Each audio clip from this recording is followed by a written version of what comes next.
Hey everybody, it's Chanovitz here. Welcome back.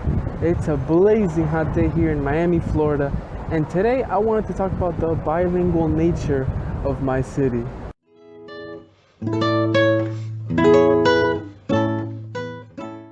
So what are the two languages in question, you may ask?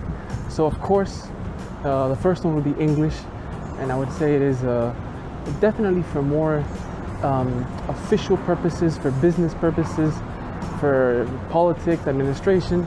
Of course, English is preferred, even though Spanish is also utilized, but English is preferred. And I would say the more casual, offhand language utilized is Spanish here, and it definitely depends on the age group and the community in question. Without a doubt, the younger generation here, we like to speak more of a Spanglish, almost more of an emphasis on English, of course, and we like to pepper in some Spanish words here and there. And the older generation typically prefers the opposite approach. They speak more Spanish and they pepper in some English vocabulary here and there.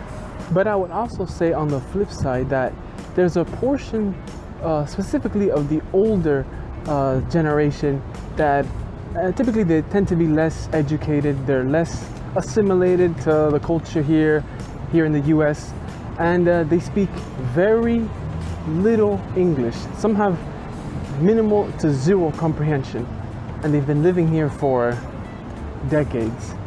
So yeah, there's also this portion that they fail to integrate, to assimilate.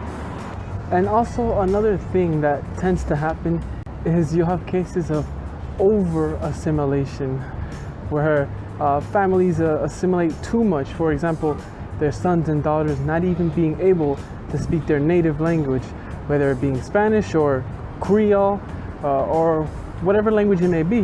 You have a case where the sons and daughters, they can understand perfectly their native tongue, but they can't speak a word of it. They always respond in English. I have a couple of friends who suffer from this, and I think that's another problem, you know?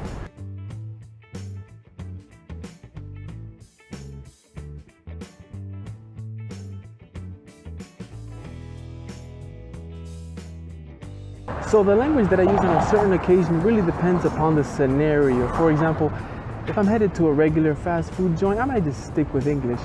But if I'm headed to a mom and pop Latin cuisine kind of place, then I might use the Spanish because I tend to receive warmer service. Now, just in case you're curious on what this Spanglish mix here in Miami sounds like, I have done a video on this previously before, so I will leave a link in the description box.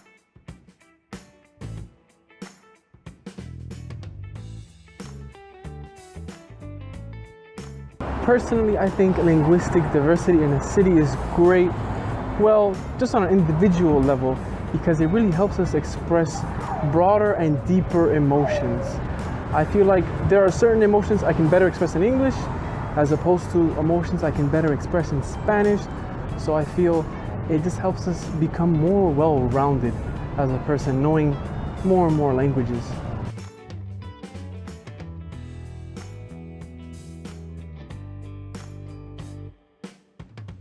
Alright everybody, that's it for this video. Let me know what you think down below.